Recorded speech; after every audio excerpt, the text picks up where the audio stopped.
حضور صلی اللہ علیہ وسلم نے 5 کلمے بتائے ہیں اور کہا کہ جو بھی آدمی مرد ہو یا عورت ہو یہ 5 کلمے کہہ کر جو دعا بھی مانگے گا اللہ اس کی دعا قبول کرے گا۔ میں 5 کلمے جو ہے پڑھواتا ہوں آپ کو، آپ میرے ساتھ پڑھ لیجئے اور یاد بھی کر لیجئے، جو دعا مانگو گے انشاءاللہ قبول ہوگی۔ امیجز بنانے والے امیجز بھی بناویں، مگر جو نمبر میں کہتا ہوں اسی اعتبار سے نمبر ڈالیں، آگے پیچھے نمبر نہ ڈالیں۔ نمبر 1 لا الہ الا اللہ۔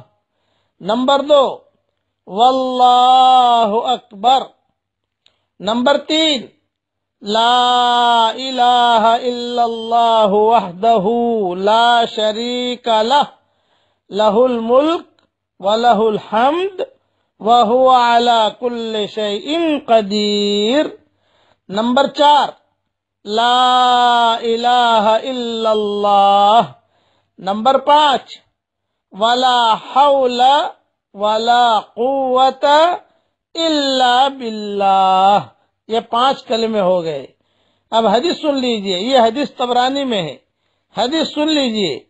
حضرت معاویہ ابن ابی سفیان رضی اللہ تعالی عنہ فرماتے ہیں کہ میں نے رسول اللہ ایک مرتبہ درود شریف پڑھ لیجئے، میں نے رسول اللہ صلی اللہ علیہ وسلم کو یہ ارشاد فرماتے ہوئے سنا، جو شخص بھی ان 5 کلمات کے ذریعے کوئی چیز بھی اللہ تعالی سے مانگتا ہے اللہ تعالی اس کو ضرور عطا فرماتے ہیں۔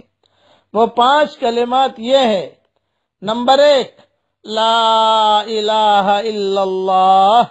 نمبر 2 واللہ اکبر۔ نمبر 3 یہ تھوڑا سا لمبا ہے، یہ لا الہ الا اللہ وحدہ لا شریک لہ لہ الملک ولہ الحمد وہو علی کل شیء قدیر۔ نمبر 4 لا الہ الا اللہ۔ نمبر 5 ولا حول ولا قوت الا باللہ۔ یہ حدیث طبرانی میں ہے، اسے یاد کر لیجئے، پڑھ بھی لیجئے میرے ساتھ، میں نے پڑھائے آپ کو، اور پھر جو دعا مانگی اللہ تعالیٰ سے، اللہ تعالیٰ کی ذات سے امید ہے کہ اللہ تعالیٰ ہماری دعاؤں کو قبول کرے گا انشاءاللہ۔ اب جو ہے میرے ساتھ ایک مرتبہ درود شریف پڑھ لیجئے۔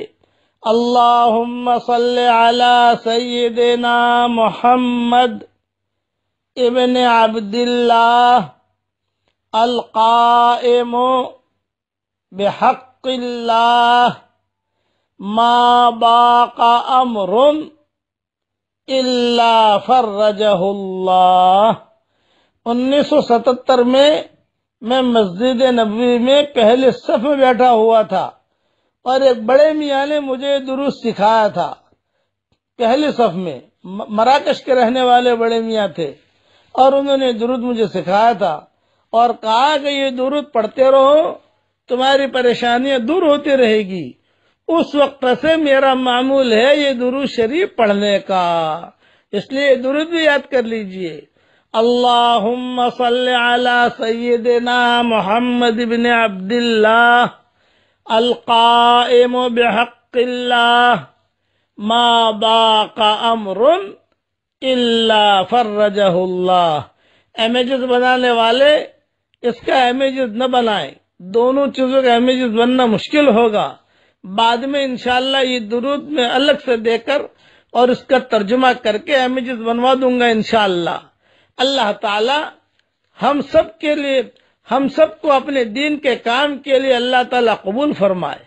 اور میں اس رات میں دعا کرتا ہوں، ہمارے ہاں سردی کی ٹھنڈی کی رات ہے ماشاءاللہ، رات کے تقریباً 1 بج رہا ہے، میں اس وقت دعا کرتا ہوں کہ اے اللہ اس امت کو باطل کے نرغوں سے بچا لے اور موت کے بعد کی آنے والی ہلاکتوں سے اس امت کو بچا لے، اور اس امت کو ظالم اور مظلوم بننے سے بچا لے۔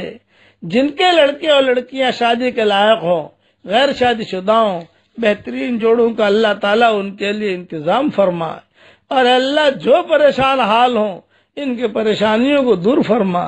اے اللہ جہاں میاں بیوی میں ناچاکی ہو، عافیت سے ان کے آپس میں محبتیں ڈال دے۔ جہاں ساس اور بہو میں لڑائی ہو، اے اللہ وہ لڑائی کو دور کر دے۔ جہاں ماں اور بیٹوں میں لڑائی ہو، یا ماں باپ اور بیٹوں میں اولاد میں لڑائی ہو، وہ لڑائیاں بھی دور کر دے۔ اور اے اللہ جہاں بھائی بھائی میں نہ اتفاقی ہو، ان میں آپس میں محبتیں ڈال دے۔ چونکہ 5 کلمے میں نے کہے ہیں نا، اب اس کے بعد دعا قبول ہوگی، مجھے اللہ کی ذات سے امید ہے۔ اور اے اللہ یہ آواز، یہ سبق جو سن رہا ہو، یا جو بہن سن رہی ہو، یا جو بچی سن رہی ہو، اس کے دل میں جو جائز مراد ہو اور ان کے لیے اس میں خیر اور بھلائی بھی ہو، تو عافیت کے ساتھ ان کے جائز مرادوں کو اور ہماری جائز مرادوں کو پوری فرما کر اس میں خیر کی شکلیں اور صورتیں پیدا فرما۔ آمین آمین۔ والسلام علیکم ورحمۃ اللہ وبرکاتہ۔ وآخر دعوانا ان الحمد للہ رب العالمین۔